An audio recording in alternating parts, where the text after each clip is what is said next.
So is the skills gap real? Are there companies desperate for workers that just can't find them right now?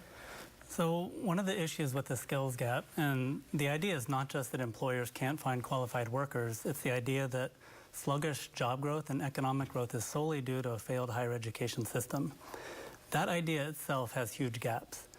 What it's missing is accounting for the other variables that explain economic stagnation, how the higher education system functions, and how students find careers.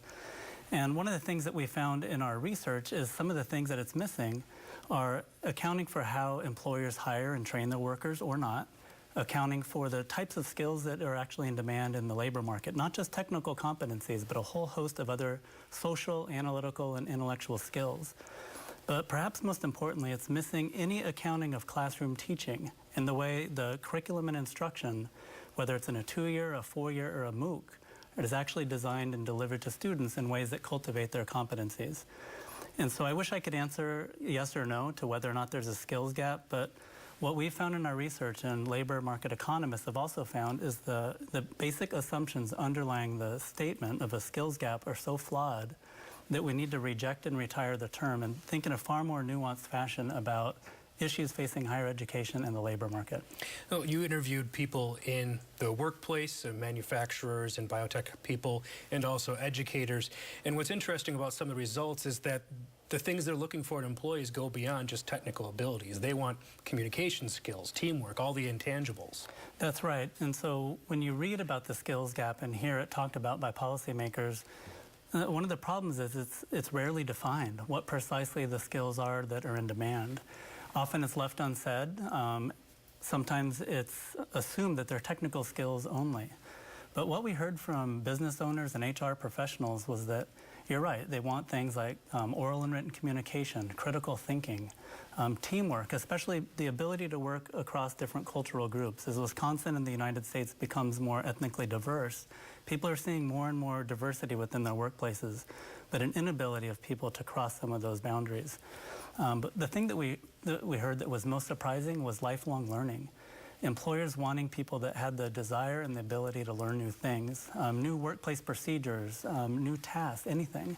They're finding that some people are coming out of schools and training programs thinking they're going to do one thing for 40 years, and that's simply not the case anymore. One of the things that I have heard a lot as a reporter in the skills gap conversation is welders, electricians, pipe fitters, very deliberate, skilled trades, and that's where a lot of the funding is going towards. But your study shows that that's not where the job growth is expected to come from in the future. Well, so when we went out and talked to both employers and educators, we visited a lot of technical colleges and, like you mentioned, advanced manufacturing and biotech companies. And there's certainly a demand for and jobs for people that don't have a 4-year degree, but maybe a 2-year associate's or a 1-year technical diploma.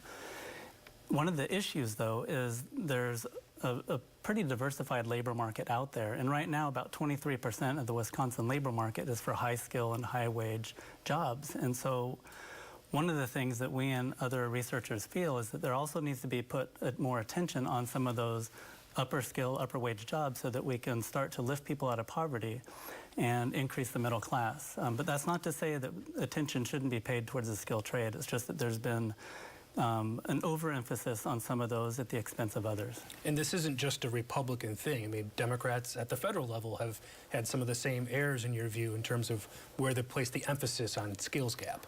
Correct. This is a bipartisan adoption of a overly simplistic notion that the problems we're seeing in the labor market and the economy are solely due to higher education programming.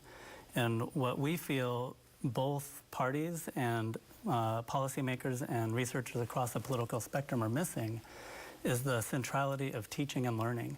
How people are actually teaching these skills in the classroom is, based on our research, kind of the central leverage point that we need to put our attention to if we want people to adopt what the National Research Council calls 21st century skills. That's the whole range of competencies I had mentioned before.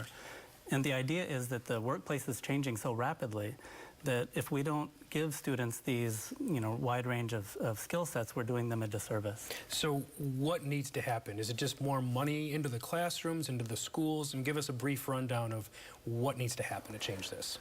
So what's interesting about this debate is my answer will be something that learning scientists and educational researchers have been arguing for since the late 1970s, that we need to transform classroom teaching, whether it's in kindergarten, technical college, or research university, from a lecture-centric transmission of information to passive students model, which is still dominant, to a more actively engaged, hands-on experiential education. And that's something that needs to happen. The way it happens, though, is you can't wave a magic wand and have that occur, because behavior change is complicated. We need more investment in teaching and learning centers in the Wisconsin Technical College system and the UW system. We need, probably the most important thing is a reining back of the rhetoric that is disparaging and diminishing the teaching profession, both in Wisconsin but also across the country, where people talk about professors and teachers being overpaid and underworked, where they can be replaced with MOOCs or a set of Kenneth Burns videotapes, where what we need, and this is taking the language from the business owners we spoke to, is a careful approach to cultivating students' habits of mind and ways of thinking so that they can become highly skilled and well-rounded welders, or highly skilled and well-rounded accountants. It's not just about giving them a short boot camp in the technical skills of that profession, but they need all the skill sets. All right, Matthew Hora, thank you for your time today. We appreciate it. Thank you very much.